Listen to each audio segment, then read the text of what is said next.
Good evening, ladies and gentlemen, and welcome to yet another edition of the Pittsburgh Sports Desk. You can see we're only two tonight. We're down one with illness and one with love. So I think love might take the cake tonight.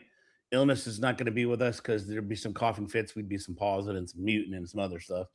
And we're going to give him a rest, let him get his beauty sleep, and he'll be back next Wednesday, big Wednesday next week, because it will be the night before the NFL draft. Those of you who watch the show, you're loyal to the show, you know how this works. We talk everything Pittsburgh sports. Tonight I've got myself a heck of a co-host here. We, very lovingly refer to him as just plain Sax. It's just easier. Don't worry about anything else. Just call him Sax. It's easy. You want to call him Sexy Sax? He'll like that even more. Look at him. He's all decked out. We got a Pittsburgh something on our thing. We got a Steeler blanket in the background. We got something on our head I can't see. Oh no, Eddie, this is all fan gear. Like this was given to me. This was given to me. This is all given to me. All fan gear. I wear it all because it was all presents to me. Ladies and gentlemen, he's ready to go. And we're going to start with our first comment. It's Daniel Berry who says, "Happy Wednesday, everyone. Happy Wednesday there, Mr. Daniel Berry. Yo, what's up?" All right, so we're going to get right into it. We're going to start Pepper and Trace there with questions. So first topic, board, Edward. Let's do this. First topic we're going to go into is we're going to talk about the Pittsburgh Steelers. So lots of speculation, lots of things going on. The draft is coming to the city. As I watched PNC Park on television, would have been a hell of a venue, except for the stage. That's a whole other thing. The NFL screwed up. We're not going to blame that on the Steelers. We're going to blame that on the NFL. You didn't like the stage? No, I don't think they framed the city properly, because when you go from the stage and you look out, all you're going to see is those underpasses, overpasses, underpasses, overpasses. It's going to be a terrible picture for the money shot. They should have gone to one of the stadiums. I blame the NFL for that. Edward, you can't do all that. You can go to a stadium. You could have. You can't name that they missed a risk mitigation and then use a word on the back end of that sentence as to what that risk might be with those overpasses. I'm agreeing with you totally. I don't think that it looks terrible. Unless they want pictures and extra people to stand up there or something, right? Yeah, but it's not going to be the best view of your city because you were born and raised right here in Pittsburgh at the confluence of the two rivers, the three rivers that all meet together and they form the let's change the name of it. Not the mighty Ohio. Let's call it the mighty let's see, it's good. The mighty Steeler way. That's what we'll call it for you tonight. But anyway, Steelers got OTAs coming up Monday, Tuesday, Wednesday. Expectation of people being there. I would assume that you would have Will Howard there. I would assume that you would have the best quarterback on your roster, Mr. Mason Rudolph, there as well. And I assume you're going to get a bunch of the players. Who knows who's going to be on the stage? There's speculation of what it's going to look like. I think if they do it properly, you're going to have a nice celebration for those of you who are born and raised in Pittsburgh. You'll be able to see football and watch in Pennsylvania. They do a nice montage. And I'm sure the Steelers will have players walk out, both old and new. So if you want to celebrate the Steelers with nostalgia and present, then watch the draft. It'll be fun.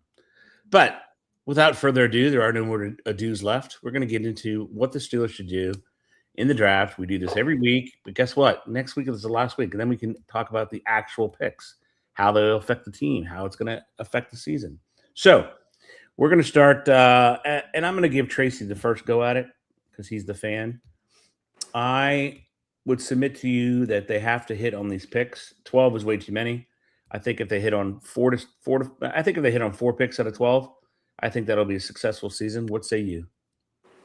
4 be a high end of that, right? Even 3 be good, right? The first, second, and third round contribute in the first year, and that'd be great. Right. I mean, not many teams are able to say that. I don't know how they'll be able to pull that off, but that would be awesome. What about trading up or down? We'll go first with trading down. What's the percentage they would trade down? Oh, I don't know that they'll trade down. If they're going to trade, I think they'll trade up to start just because they might have a guy, right?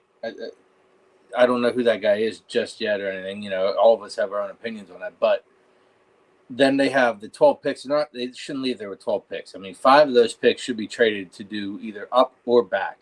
But if they move back, it shouldn't be to get more picks. So I think they're going to go up twice somehow, Edward. I just don't know how yet. So I would tend to agree with that. I think they would go up at least probably in the second and third round. I don't know about the first. I'm not sure that they have a draft strategy ready to go because you know how the draft works. After the first pick, we all think is going to be Mendoza. After that first pick is when the draft really, truly opens, right? And then, as it happens every year in the draft, you and I talk about it. You and I see it. Sometimes we agree, sometimes we don't. But however, I think that it's going to be a run on a position, and I think that position this year is going to be offensive line. I really do, because the defensive line, they have some edge rushers, but I don't think it's as strong and as deep as the tackles and guards that are coming out this year. I think that the first round's loaded with them. So I think we got to wait and see what happens there and see what they do and see which position gets to go on the run, and then we'll see what they do. It'll be interesting. But your opinion, they go up. Say they go up in the first round. Who do you think they'd be targeting? How do you say that? Lowell, the Penn State guard. Oh, ENA? Yeah. Yeah, I mean, he's incredible. I mean, he's one of the best versatile offensive guards in a long time. Well, think about it. Malu left, right? So with Malu leaving, you have Anderson there, which, I mean, I have all the faith in the world in Anderson. He came in as the extra tight end or whatever sometimes, but he wasn't the best that I've ever seen do it. So I think they're going to go after that guard position heavy. Yeah. If it's not him, Eddie, it might be, is it Stevens out of Iowa? I don't know. For them, they would probably go to the tackles, because there's a bunch of tackles out there. Utah's got 2 offensive linemen that are worthy. Well, here's the reason I'm firing these names out. These are the guys that they looked at 13, 14 April for interviews, like the later ones, right? Which I think is the more intense interviews, right? So Spencer, is it Fano out of Utah? Yep. Travis Burke from Memphis. Those are the 2 tackles I saw. But then there was a couple quarterbacks. Had Drew Aller out of PSU, Talon Green out of Arkansas. Is it Bernard out of Alabama? And Whiteout. They actually had a tight end too. Will Kesmerick, is it? Out of Ohio State. Yeah, he's a big boy too. He's 6. Oh yeah, 6'8". So that's 13 or 14 April interviews, Eddie. That's all. Well, everybody gets 30, so you figure they're going to get their 30. The date, I mean, not that was, they had the other 15 or so over sporadically, but those ones seem to be intense late on. That's why I brought the 13th and 14th of April. That's what I'm saying. Yeah, that's later in the draft, but I think that's just scheduling. I wouldn't read anything into that. It could be, because they're all going to. I mean, they have the opportunity to go to 32 teams, so 32 times 30 is a large number. Never do oral math, but I mean, I wouldn't read into that. I think honestly that they would, if they go up, they're going to go after a lineman. You almost have to, right? Well, the left side is weak right now, right? We like Cook. But then if he goes down, we really don't like anything else we have over there. Correct. But I think you'd be fighting with honestly, I think you'd be fighting with a couple teams up there that need talent. I mean, if Kansas City and or Cleveland don't take that guard, they're idiots. Just pure idiots. They both have 2 first-round picks. If each of those teams don't go offensive line with their first round picks, they're insane. I mean, you're going to get but Kansas City might need a tackle more than a guard, right? True, but you can't pass up that talent. You can't draft for need. You have to draft for the best available. And if he's there, he's definitely going to be best available. Oh, I'm not disagreeing with you, but that doesn't mean they'll follow that strategy. You're trying to put, logic, reasoning in an area where it doesn't always fit. True, but I don't know how he gets past Baltimore. I mean, he's a perfect candidate for Baltimore. I think they'd be scared to have Pittsburgh take him. So I think you just called out our first draft call right there. Is they got to leapfrog Baltimore somehow to get after that lineman, or they have a different guy that they want to go after. Eddie. Well, I mean, it's loaded. You got Blake Miller, right, out of Clemson, who's a good player. So I don't think it's a lot more. I saw a lot more. Yeah. I don't think there's any problems with that. I just don't think that. Maybe they're just going to stay pat, and maybe they're just going to whatever lineman falls to them. But that's an insane strategy with so many picks, right? I mean, you even have that Markel Bell. Isn't that ginormous guy out of Miami, Florida, right? I think he's a 3rd rounder. No, that's Moaga. Moaga's the guy that's going to block out the sun. Oh, he's huge. 6'7", 340, 350. He's a beast. But I mean, honestly, if they don't trade up in the first round, that's not a good sign for your team. Because with all that draft capital, come on. When you say not a good sign, I mean they might have a plan. That plan might be all right and look good. We might know what that plan is so it unfolds. But I'm agreeing with you. I think they should be trading up to get above Baltimore, and maybe anybody else could possibly take a lineman to grab whatever guard or tackle we want. And I'll give you the perfect analogy, right? Why go to the locker room at halftime with 3 timeouts in your pocket? Why? They don't mean anything. They're more valuable, and they don't carry over, and they're far more valuable. The 3 timeouts in the second half are far more valuable. So why would they be a team that would come back with 12 players? I'm telling you, they're not. If they don't see how they can draft up and they can really manipulate the draft to their plan, as I think opposed that's the whole build, though, Eddie. I mean, there's no way to have reason to have that many. Like, I think it's by design, right. is what I'm suggesting. Right, but I'm saying, I mean, their plan. They could have the draft around their plan, not the other way around. Right, I agree. They really should be looking to do that because I think it's just going to be better for their organization. I mean, you can't go in there and and there's going to be teams that are going to want to drop back. Dallas might want to drop back, pick up an extra 2. And when you get above, all you have to do is get to 13 because Baltimore's at 14, right? So I mean that makes it a heck of a lot easier because it costs less draft capital. You're going from 21 to 14. If you look at the points, it's probably a second round pick, and they have 2 of them, right? So if you get above Baltimore, Well, I mean, to move up there, you could even give a second and third round. They have 3 third rounders, right? A second and third round to move up. But I'm saying you might not have to because the points wise, the value of the second round pick is probably enough to get you up there. Yeah. I would want more if I was giving up my 12th pick. They might, they might say, give me a second or third.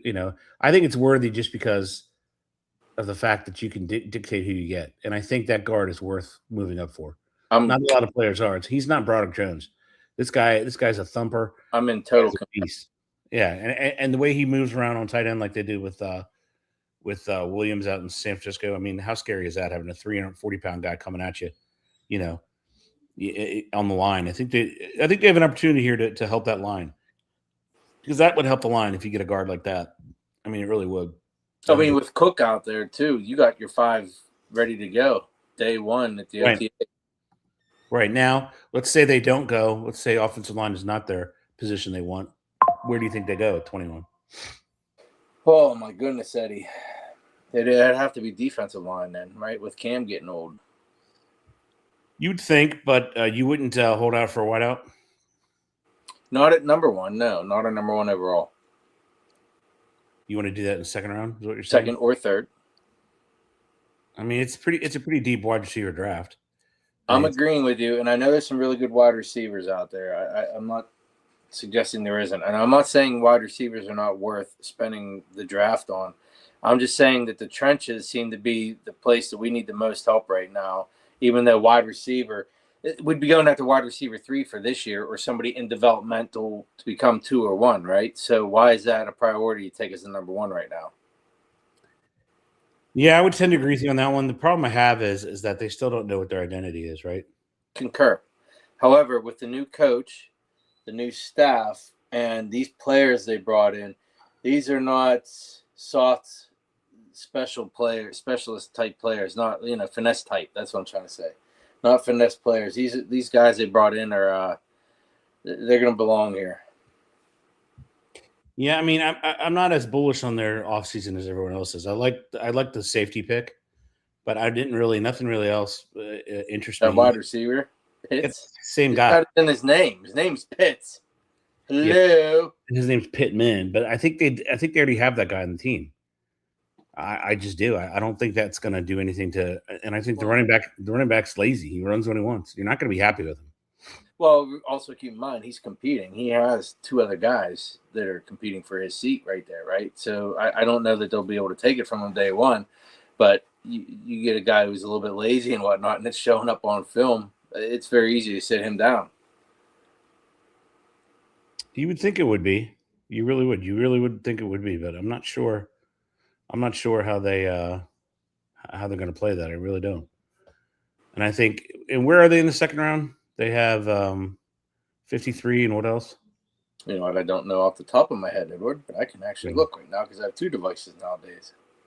Yeah, that's what I'm looking at. I don't see their other one right away. But regardless, I mean, there's an opportunity in the second round to hunt for a wide receiver or 2. 53 overall, Ed. I thought they had 2 2s. Nope. Then round 3, they got 76 overall, 85, and number 99. So 3 3s. I was right. 3 3s and 1 2. 2 4s. Yeah. And then 1, 2, 3 sevens. Interesting. So really, I mean, draft capital wise, they're really not as loaded as I thought. I still have 12. But it might not be the first round they can get the most out of. Maybe they go for the third round and they pick 2 or 3 wide receivers. Right, because they have 3 picks in the top 100. So, or 5, I'm sorry, 5 picks in the top 100. So they should be able to do a little bit of maneuvering. I didn't realize that. So really, they're going to have to trade those 3s, not the 2, because you want to have a second round. I mean, truly. I think it'll be. I think it'll be. I don't know. We'll predict it next week, but I would go offensive line 1,000 times. I really would. That's my guy. I like the Penn State guy. How do you say his name, Eddie? Ione. Ione? That's his last name. His first name is a little bit more difficult. Is it Leon or is it the Ione? Okay, now whatever, man. You just call him sir. Yeah. Yes, sir. When he comes to him, no. You just give him day one. The Yenzers will have a nickname for him, and I'll just follow suit. That's all it is. Well, there's not an announcer here. Ione. Now I see how you're saying that. Okay. Yeah, I don't see them picking. I don't see these announcers around here picking that name up very Oliva Vega, is it? Ione? Yeah, probably Oliva Vega, Ione. Yeah. He's got one there. RDM. Yeah, I like it. All right. RDM says, listen, this is Pittsburgh show, but let's talk about my Falcons for a second. They're like the Browns being Guardians in the Super Bowl. Oh, man. Man, that is harsh. We can talk about them real quick. I honest to God, have no idea what they're doing. They have 2 quarterbacks that you hold your breath every time they go under center. One's on his 3rd ACL. The other one is a concussion away from death. So I don't know what they're doing. I mean, are they sabotaging it all to try to get Arch or the kid out of Oregon? I don't know. They still have a very nice running game. You still have decent wideouts. You got one of the best tight ends in the league. Your offensive line's good. Defense isn't bad. I'm not really sure what they're doing at quarterback, but they have another guy in there who's able to rehab quarterbacks. Don't forget he won some games with Baker, playoff games, and he won some with Flacco. He won some playoff games with Flacco. So he knows how to treat the quarterback. I just don't know what he sees. What his reclamation plan is for Tua. But all right, we got to keep going on Steelers. Anyway, so we really think that I think they should go line. I don't know what you think. Yeah, we're both agreeing there, and we'll have it pretty much narrated. We've already said the name they're going to pick. We just don't know who it is. Right, because it'd be crazy not to go line. And then in the second round, with only that second round pick, got to be a wide receiver. Got to be somebody, some sort of toy, right?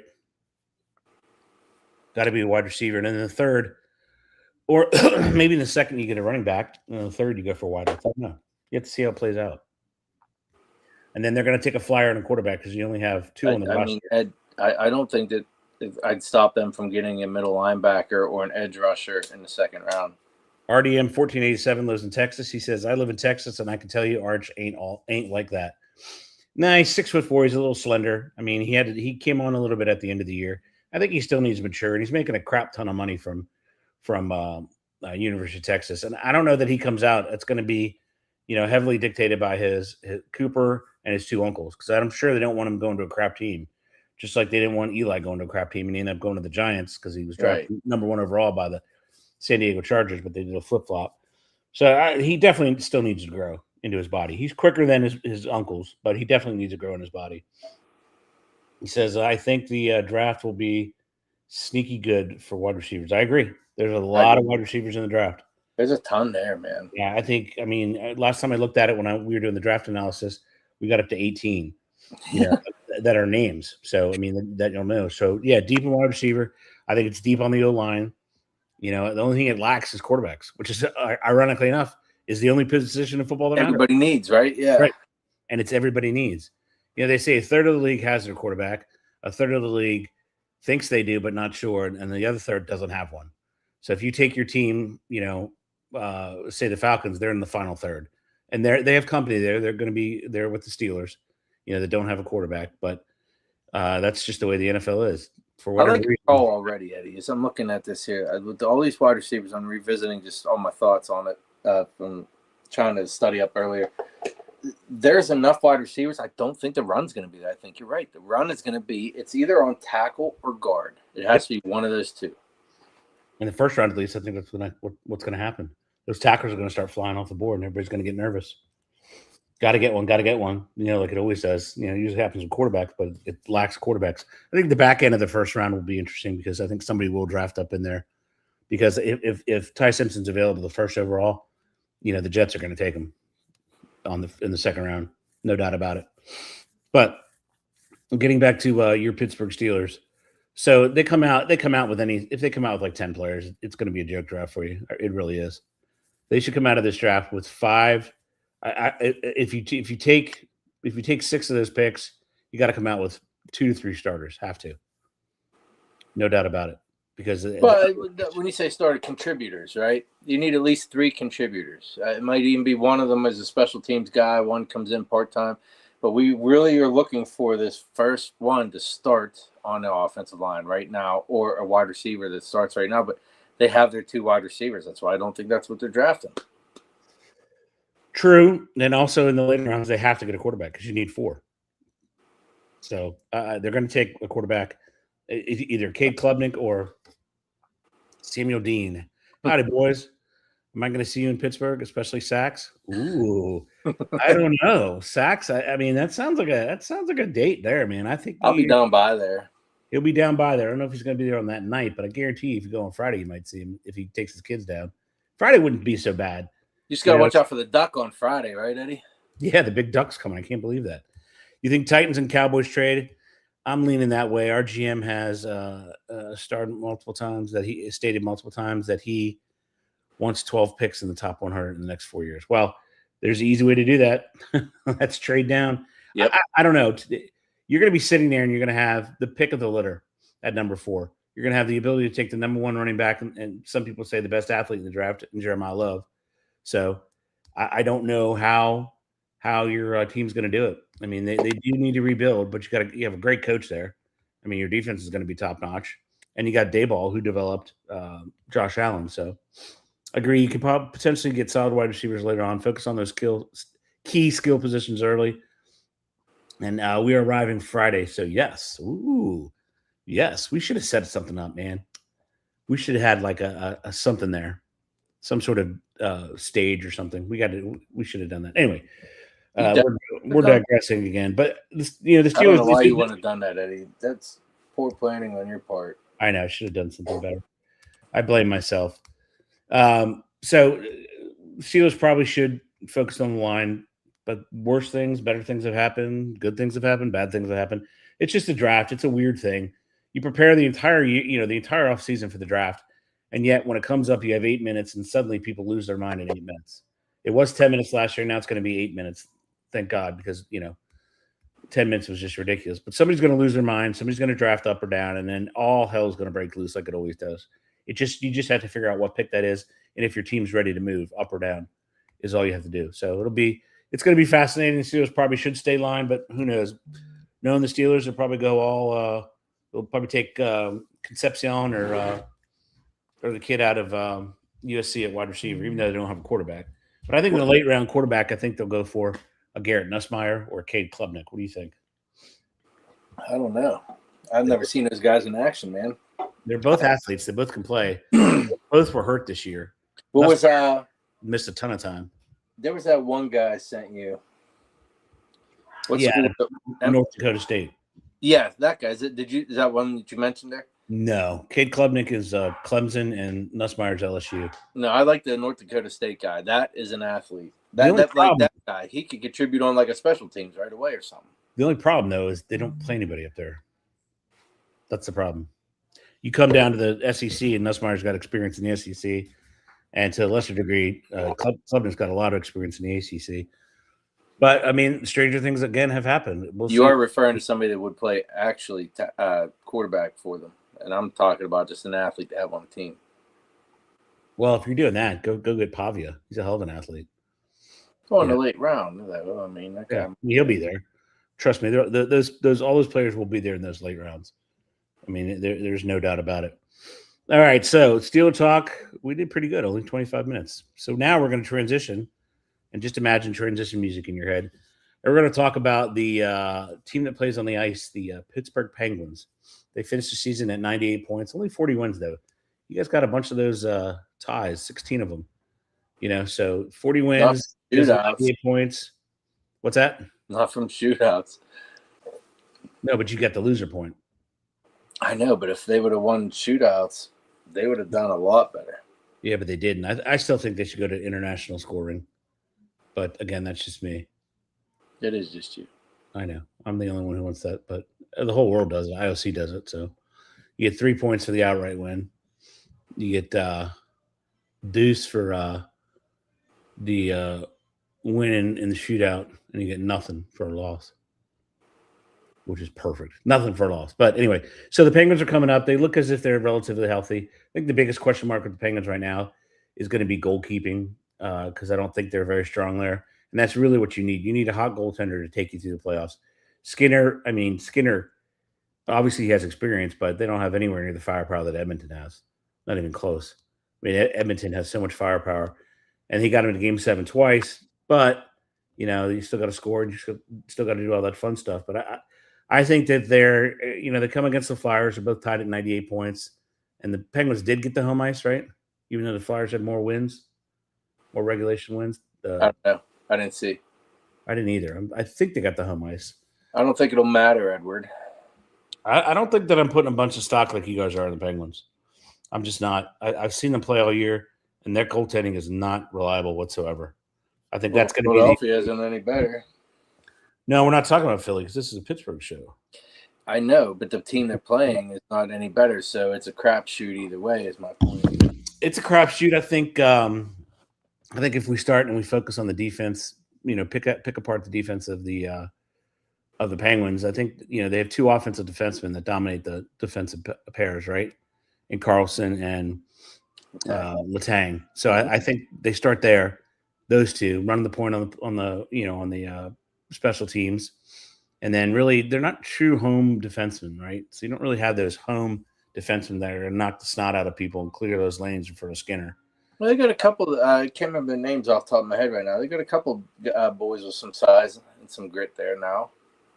Yeah, but if we analyze the pairing that they're obviously going to have, I think that if you go line by line, how do they stack up against the Philly forwards really?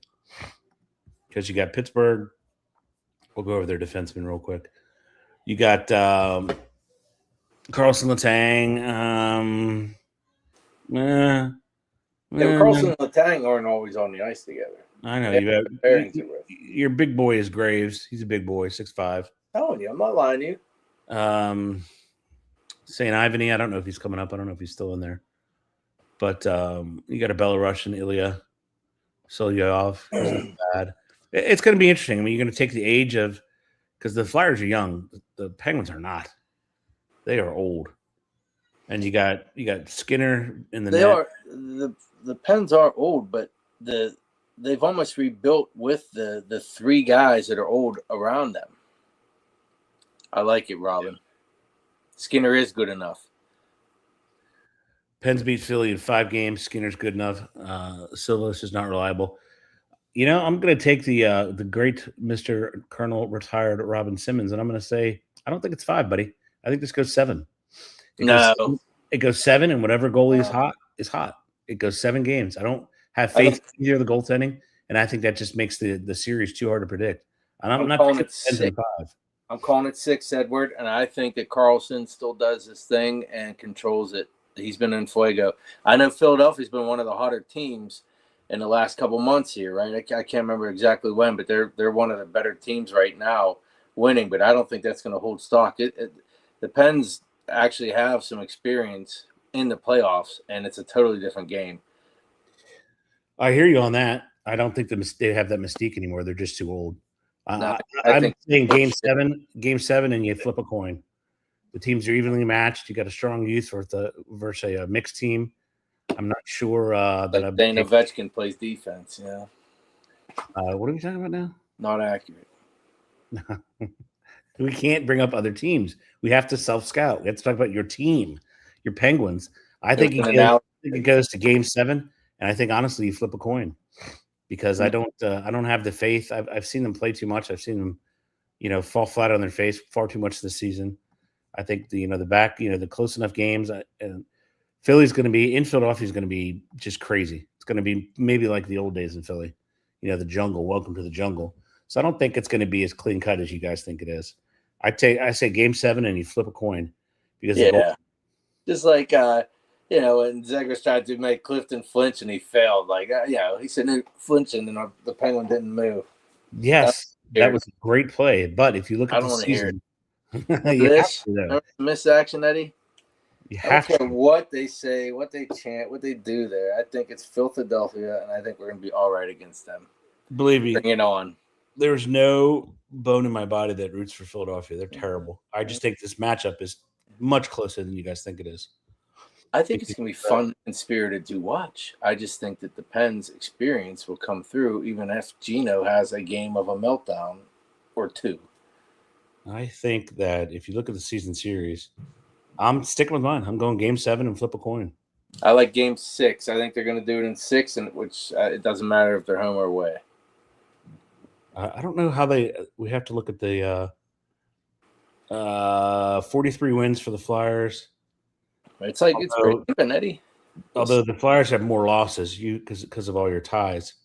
So, do they value wins or do they value less losses? I don't know. Well, they're about to have more losses. I can tell you that. But I'm saying, do they value more wins or less losses? I don't know what they value, but they're going to learn how to lose. So I think it's the way it sits right now. I think they value the 2 less losses are more important than the 2 more wins. Sure. So I think the Penguins will have home ice, and I think it'll be. I think it's going to be a fascinating series, and I think it's going to be one to watch because I think they're going to be exciting, and they're going to get after it. And I think though, I'm sticking to it, man. I think the action's going to be there, but I don't think it's going to be super fast ice. Well, it gets hot, so the ice looks like shit. No. I mean, I don't think the guys are going to be skating super fast. Like if we were playing the Lightning, I think we'd have super fast, like everybody moving around fast. I know the ice has had trouble over the years. So you think that if they're a slower team than I think that I don't think it's going to be a super fast game. That's what I'm saying. I think that the Flyers, they're going to try to do that, but I just think that the Pens will be able to hold them off. They'll have their card. I just think they had them all year too, and we'll see. I think it'll go in our favor. Well, I think I'm going to stay with mine. When do they start playoffs? You know what? I don't know. My father asked me today, and I don't know. But, I mean, I like it, man. I want to see him right there. That's what I want to see. I want to see. Oh yeah, Jackie Robinson Day. Let's see. You got to bring in your ADHD there, Bubby. I thought it started on Saturday. No, I don't know.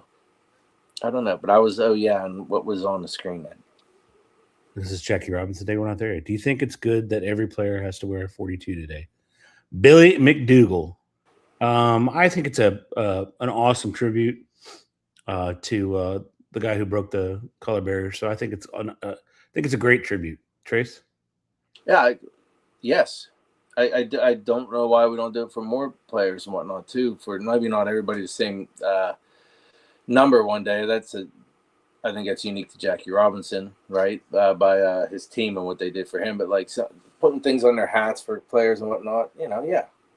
Maybe something on the sleeve. Yeah, I don't have a problem with that at all. I mean, I'm not a purist in any sport. I don't care. I think change is great. I think you change with the times. That's why I mean we can get into we'll get into that when we get there. So, all right. So more on the Penguins. So you really think it's going to be 6 games and it's going to be the Penguins? Yeah. Now you really have to be honest. You do not see this team going to the Cup, do you? Please tell me in your honest opinion. Eddie, without the speed, I don't know how we will. But the bigger question would be is the next team, next 2 teams they would go up against. How would they get them to play the Penguins game? I don't see it happening. No, they're just going to skate past you. Right. So I'm putting all my eggs in this first series, and if we beat the Philadelphia Flyers, I think it's just about as good as a couple. We'll see where it ends. Beat the Filthies, man. Beat the Filthies. And the regular season ends tonight, correct? Yes. So we have to have playoff games starting soon. I would think, wouldn't you? I'll check for you, Eddie. No, I'm checking too. I'm just wondering why they wouldn't There's have. another comment on the screen. What we got? We got. I think it's stupid because they could just wear a patch and that would be enough because there are other players there. Yeah, I mean basically that's They what could you get said. away with that. Yeah, they could. They could get away with a patch. I think they do it only because of who he is. I mean, I can think of other players. If they want to honor like Satchel Paige or somebody else, or if they want to honor pretty much anybody. But I think they just do it because of who he was. He was the first one. You had Pokey Reese, you had a bunch of others, but he was the first one. So I think that's why they do it. Honestly, I think that's the only reason why they do it. Because I mean, I think it's kind of the only sport you really can do it because you don't really have any like you couldn't do it in hockey, right? Because you call a penalty on number 42 and everybody with, everybody's 42. So what do you do? When you have Sid, anything is possible. No, come on, Robin. Yes. Holy Moses, Batman. I mean, he's done it on multiple stages, Eddie. You can't dismiss that. Yeah, and he said, Billy McDougal said, yes, he agrees with Josh Gibson, Satchel Paige are even better players, and they ignore them. They do. You're right, they do. They do ignore them, which I think is wrong. I mean, they should have, it's also because they don't play, say they played baseball in the middle of the month of February, Black History Month. Totally different. I think every team would do that. They just don't do it, because they don't play. But yeah, and the only reason they do it is because Jackie Robinson was the one they chose. He was not the best player by far, was not. But he was the one they chose because not only could he play baseball, he also was able to, to have the grace under pressure talking to the media. So that was a big thing of why he was chosen. But you're right, Satchel Paige, they're much better players, but they chose him, and so that's who they honor. But we'll get back to hockey and that ridiculous Sid comment. I do not believe. I do not believe they can go. It's an accurate fact. I do not believe they can go far. I think if they win, they're a one and done. Because it's just, and to your point, Trace, they're slow. When they get skating with those younger teams, they can't keep up. Can't keep up with Carolina. Can't keep up with Tampa Bay. Unless they control the puck. But you're lucky because they're going to cannibalize each other, right? So some of these teams, everybody has to play. So there's many other series. No, I don't think that's accurate, Eddie. I think that Letang is not had as much ice time as in the past, and I think Carlson has had more recently. You can even check that out. I bet you it's accurate because Carlson's been strong, but I think Letang has been able to not quite as many. Probably not because he's old. He's old. That's probably. I mean, that makes sense. You're old. Go retire. Go home. Enjoy. Go back to Quebec or wherever. But I don't think they're going to keep up in the second round. I really don't. I don't think Sid can do anything about speed because you can't teach it, can't coach it. You just have to have it. And when you get up to close to 40, you ain't got it no more. You have it in short bursts, but you don't have the endurance that you had as a younger athlete. But it'll be interesting to watch. I think the Flyers are going to come out as much as they can. They're going to come out, as far as they can come out and try to, guarantee you're going to see fights galore, right? So I'm not accurate. So what I meant to said was, what you meant to say is not on the power play. Carlson is taking the spot on the power play. That's why I thought that. Correct. But so Letang probably logs more ice time then. Yeah. And Letang's less of a liability than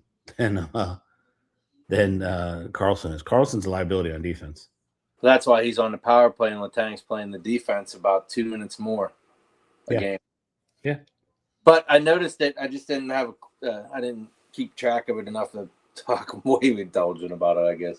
Right. So I think the Penguins may re-sign Yager. That's a very funny comment. That'd be hilarious. Re-sign Yager to get even older. That sounds like the Penguins. Also sounds like the Steelers, but we've passed them already. We're in a different stage in the show now. So Tracy says Penguins in 6. Robin says Penguins in 5.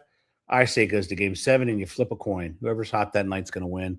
But I think either team does it, they're done in the next round. So Billy McDougal thinks the Pens will win 4-2, also in 6. In 6. So, although Billy does show a beer, so maybe he's a little tipsy when he's thinking about the Penguins.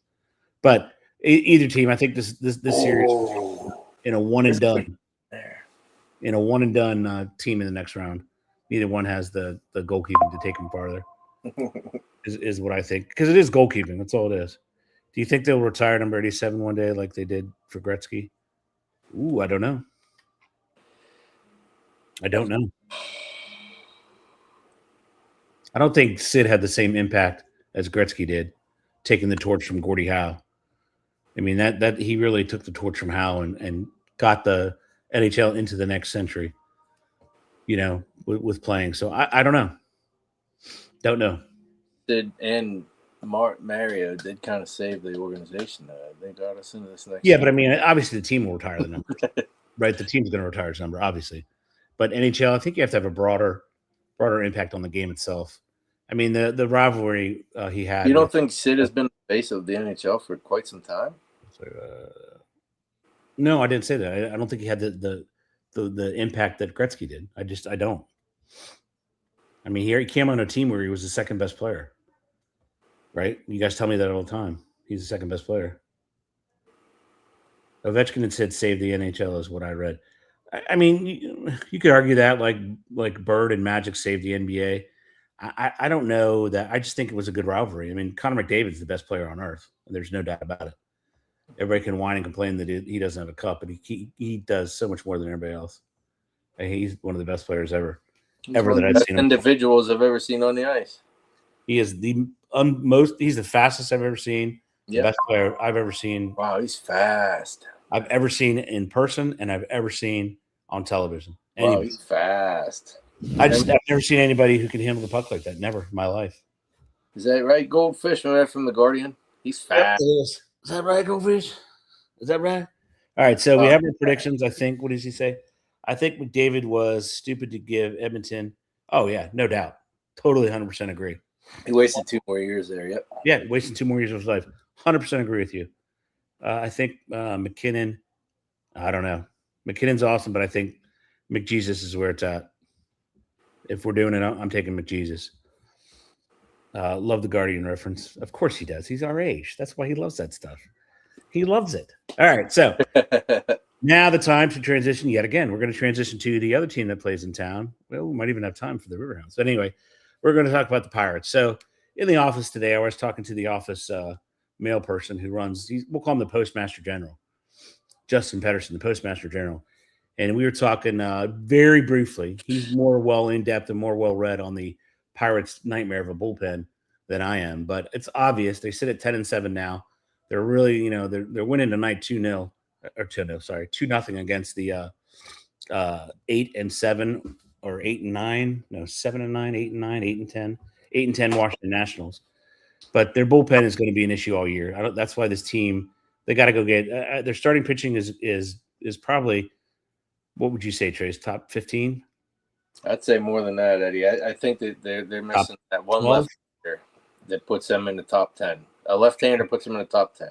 So you probably have, what, a 12 maybe? 11, 12? Yeah, I'll give you that. Yeah. So your starting pitches is stable. I mean, a couple games, I mean, you pounded the Nationals the other day, 16-5. We were able to hit the ball all around the park. It was ridiculous. But we know what baseball comes down to. It comes down to the matchups, the lefties versus righties, and the bullpen. This was an issue last year as well, that they needed a bullpen, and they didn't address it in the offseason. So, Tracy, start us off. We're waiting for Justin. Oh, yeah. Yes, I have. I've been watching soccer. My bad. Vegas. My bad, Vegas. I was watching soccer earlier today, UEFA Championships. So go ahead, Trace. With what? What do you want to know? I want you to know. I want you. You're the GM. Fix my bullpen, yo. Okay. Well, for a bullpen, I don't know how they're going to fix that. But what I do like is I like Gonzalez moving over to third like that. And I do see Ozuna starting to come on here. How hot is Lau? You don't want to talk about him anymore. He's terrible. No, come on. He's terrible. Even if they move on from him, I think that Cruz becomes our DH then, and then Mangum becomes a center fielder. Man, he's good. They needed to move him into the game a little earlier the other day to replace some guys in the outfield for some defense, and we ended up giving up a couple runs when we shouldn't have. So this is really what I think you should do. I think you move O'Neal Cruz. I really do. No. Yes. No, hold on. Yes. I was talking to Turd about it, and he had some really good points. He thinks that with the talent level, it's not going to be matched. There's no reason to move that guy. He thinks there's some other people you should be able to move, but Cruz he's sticking with this year. You move Cruz because you need help in the bullpen, period. That's the only way you're going to get it. You want to get better as a team, make the bullpen better. Cruz, trade him. Not worth it. Headache, can't play defense to save his life. Vegas says, laugh out loud. No need to apologize for soccer. It's the world sport. Yeah, sorry about that. I was watching Bayern Munich versus Real Madrid, 7 goals. Tracy would have loved it. But you have to move him, Trace. That's how teams get better, period. That's how you get better. It's when you move people to – it's how you get better. We've proved this. I'm not disagreeing, but I don't see their philosophy being there to move that person. I don't see them moving Anil Cruz this year. They have some other talent that's down in the minors too. That's top talent still that they might even move up. But take over Cruz. So I mean, Jones, right? Tommy John's surgery is coming back. He might actually be in the bullpen. Like he might be a middle reliever, but again, that's a right-hander. We need a starter that throws left-handed. Yeah, you need a couple lefties that are bringing the heat, which is hard to get. Lefties are hard to get, but I'm telling you, if you don't trade valuable assets to get valuable assets, you're going to be left with junk again. You're going to be on Facebook Marketplace looking for pitchers, because that's the only place you're going to get them if you go cheap. So I think the bullpen's an issue. I don't see the Postmaster General on Mr. Justin Pedersen yet, but I think they're able to, and there's arms out there too. I mean, who was I reading about the other day? Not Arizona. I should have written it down. But you know what, though, Eddie? With all these long balls, they might not need an arm. Trace, you can't count on long balls. Come on. I know that, especially in the postseason with these guys. However, I don't know what they're going to do. I don't think they're going to trade Cruz. It's a mistake not to, because that's truly how you get better. I mean, it just is. Well, and they've drafted the first-round pick the past couple of years and overall, and it's actually panning out. Right. That's the beauty of being terrible. Right. But now they're not too terrible, but they don't have a complete – because we did say that 2027 was the year, and we're still in 26. So we still have one more year, and it might be that the back end of that bullpen and that left-hander appear. Maybe that one last bat that's going to be either on first or third. Here's the problem, though, right? Because the baseball's done after this year. There's no doubt they're locking him out. And you have Mlodzinski. He's coming on to close. Mlodzinski? No, he's not coming on to close. Oh, he was the starter tonight. I'm just watching his pitches. And he is winning. Mlodzinski. I still think you trade assets to get assets, period. It works in every sport. You dangle a good player out there. Hey, well, man, there's some rocking mullets in the game now again. It's fun to watch. I think you like the mullet. I'm not sure why. I'm a Yinzer, dude. Of course I You have Dennis Santana, who's coming in to close. ERA of 1.13. Yeah, this guy's all right. He's pretty good. Yeah, we'll see if he's worthwhile. ABS challenge, and you failed the challenge. It is a ball. Confirmed. 1.2 inches off the plate, a ball. Why would he challenge that? Don't know. Oh, because we had. All right, so let's talk about it since it came up in this game. What are your thoughts on that? What are your thoughts on the ABS? I actually like it. I wondered when it first started. I saw the irritation in the umps. Now when the players challenge, I see just the protocol. They go out, they say players challenge, and they look. So why not just make it fully autonomous? Eddie, I don't know why you would do that. There's still something to the mystique of having that actual human back there yet that may even be. No. You never remove the human. Never. But if that human's there, then why would they be there if you're going to just have the balls and strikes show up on the big scoreboard? Because the human's there to call the plays at the plate, right? Call them down the line, up the line. I mean, there's a reason for human. Full autonomous. Full autonomous on the ABS system. That's all. Just on balls and strikes. Yeah, it's instant. It's a lot easier on those guys. Yeah, it's instant. I saw a game the other day. He's out. I saw a game the other day. It was in, I forget who was hitting in Seattle, right? And the ball comes in. The guy takes his stuff off, walks to first base while he's tapping his head. Now, didn't agree with that because that kind of shows up the umpire. But the pitch was so obviously a ball, and the umpire called it a strike, which makes you wonder why. You add that human element in. It's the second half of a doubleheader. Do you think they're going to change the strike zone to make that game go quicker? When it's August and both teams are so far out of contention, it doesn't even matter. Wouldn't you rather have that? Maybe. There it is. See, the one ump missed the pitch that was right down the middle. I swear some umps have stock in the ABS system company. They might too. I wouldn't doubt that at all. But I just think it makes the game. I don't like the stupidity where, oh, Jim's behind the plate. Jim has a really wide strike zone. Oh, look, Tommy's behind the plate today. Tommy calls balls and strikes accurately. Like, it doesn't make any sense. And go back to football, right? Oh, he lets everybody go offside. You can do that. You'd be out of the game. But that's the variance that made the game for a long time. That I believe is what you're saying is no longer what makes it the game, Eddie. Well, because think about technology, how far it's come. You can sit at your house right now, and you can call the game. Here, we'll do it. We'll have a pitch coming up. I never saw 0-2. Pitch comes in. About watching it's wide left. It's a ball. He's walked the Nationals player. I mean, we could do it here, and that's Abrams. He walks J.J. Abrams. Up to bat now for the Nationals is. Oh, it's raining. Ooh, yuck.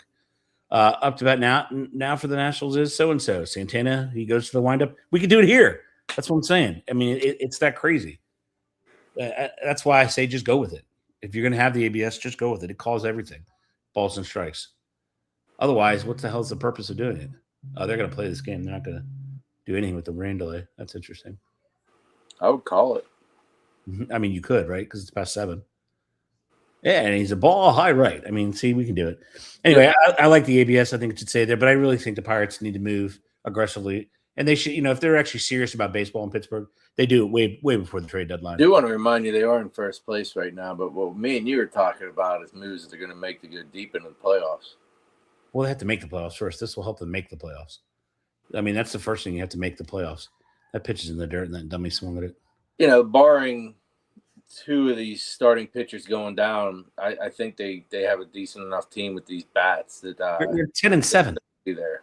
They're 10-7. I think they're going to be there because the other teams in their division are not that good. The Brewers are an excellent baseball team. Okay, one. So the Cubbies, so the Cardinals. Cardinals know how to play baseball. They're a professional baseball team. No. Cubbies know how to play baseball, professional baseball team. The Reds are the Reds. They're not very good. I think it comes down to the Cubbies, the Brewers, and that's it. The Brew Crew is a good team. They really are a very good team. We handled the Cubbies. Yeah, the first part of the season, you're right. Let's see where the standings, where you stand right now, and let's see where the Pirates are. 10-7. So you're tied with the Cincinnati Reds, 10-7. 1 game back is the Cardinals. 1.5 game back are the other 2 teams. So the division's really tight. You have no room for error. So that's why I think you go for that bullpen move right now, if they want to be serious. Well, I said Jones is coming up. Yeah, but I mean, I don't know what their protocol is on Tommy John. Because usually it's his second year. Yeah, he missed all last year. But with the Tommy John, it also adds speed. I think you get like 2 to 3 miles per hour higher with the Tommy John. It's tighter than what the big Lord man upstairs said. Is it the final batter? Maybe I'm behind on the television. No, I'm not behind. All right, so the Pirates need bullpen help. Sachs did not give me anything on the bullpen, so we're going to fire him as the GM. Well, no, what you're asking me, I don't know, is the other players on other teams. I don't care about. Well, yeah, right, but I mean, I don't know who they are. You're the head guy. You go to your scout and you say, "Hey, scout, I want a left-hand reliever who throws in the mid-90s." And they say, "Oh, we've got so and so from blah, blah, blah." I mean, that's your job, is just to get it from them.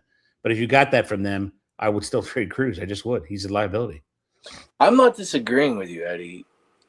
Just talking to Turd had a different opinion on it. He thinks that he'll come around and whatnot. I just think that he hasn't figured out how to play the game. He just hits the ball and whatnot. But then again, as I say that, I watched him shorten his swing and actually catch up to a high fastball with it. So I don't know.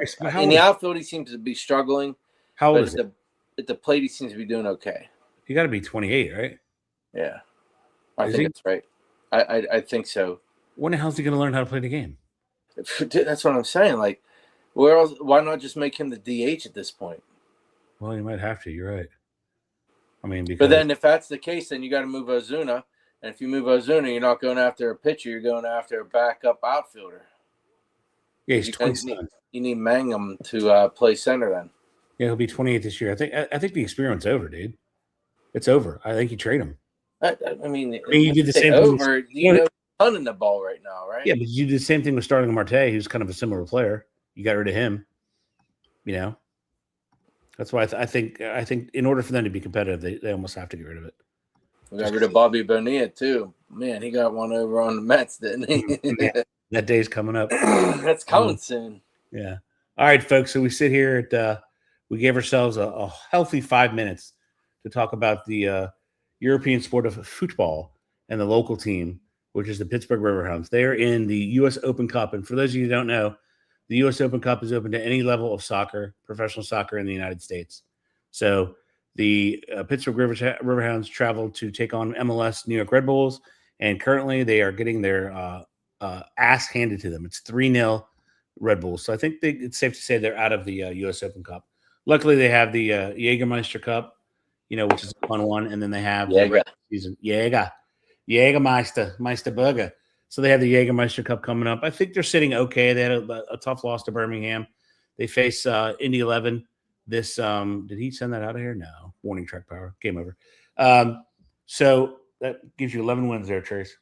11-7. So this First weekend, place, yes, first place. You're right. It's amazing. We say this till about where are we? April. We'll say this for another 2 weeks. That's why I think you do it way before July. July 31st is way, way, way too far away. I think you make the move now, but they are the Pirates. They're not going to do it. So why are we even talking about it? So anyway, the Riverhounds, I think the team's coming together fairly well. I think they are getting to know their players better. They face Indy 11, which they drew in Indy 1-1. So they face Indy 11 and their old goalkeeper, Eric Dick, coming into town on Saturday. If you're in town, you get tickets for $10. You like to drink beer and yell and scream, soccer's for you if you want to do that. $10, cheap seats, sit in the bleachers, have a good time, and it's guaranteed to be done in 90 plus extra. So excellent show tonight, Mr. Tracy. We will be full steam, full team. Next week, we'll get Dr. McCown back, and we'll get Sir William, the A-Train, back. He'll be healthy, and he'll be ready to go. And it's going to be, don't forget, it's the night before the draft. Remember the movie The Burbs? What's that? The Burbs, the Doctor. And the Doctor. And it's going to be like Christmas Eve for all you football fans, because the draft is, if you're from Pittsburgh, the draft is coming to your hometown, and we'll see how the city looks. We'll see all this stuff. And one last question for Tracy: what is up with the cones? My dad asked me that. I'm trying to talk to somebody who's a little disconnected from everything else, and he gave me that look. He said, "Well, what's going on with the cones?" I said, "Dad, they made it up. It's like the green weenie from back in the day." And he started laughing. And it was, he fired out the guy. Prince. Not Tom Prince. What's the other one? Yeah. Prince is green, tackle the green weenie. He started laughing. He understood it right when I said that. So who made it up? Somebody in the bullpen? Oh, I have no idea, Edward. I just seen him. Like, everybody has cones in the stadium. Doing the cone. I just thought, oh, well, I figured Zoltan. All right, cones, whatever. Yeah. All right. Interesting. I guess it's going to take off. Wait a minute. Wait, Ed. Is it because we're always under construction in Pittsburgh? That would be awesome. Anybody can. Because we're always under construction. It's like a whole season. That would be incredible. That's our state flower. Exactly. Is the traffic cone. That would be awesome. I hope it's that. But anyway, we're going to do this, which means we're ready to go because the producer's going to see it, and I'm going to text him just to make sure. We're going to go lights out buttons. Yins later. And let's make sure we text our guy.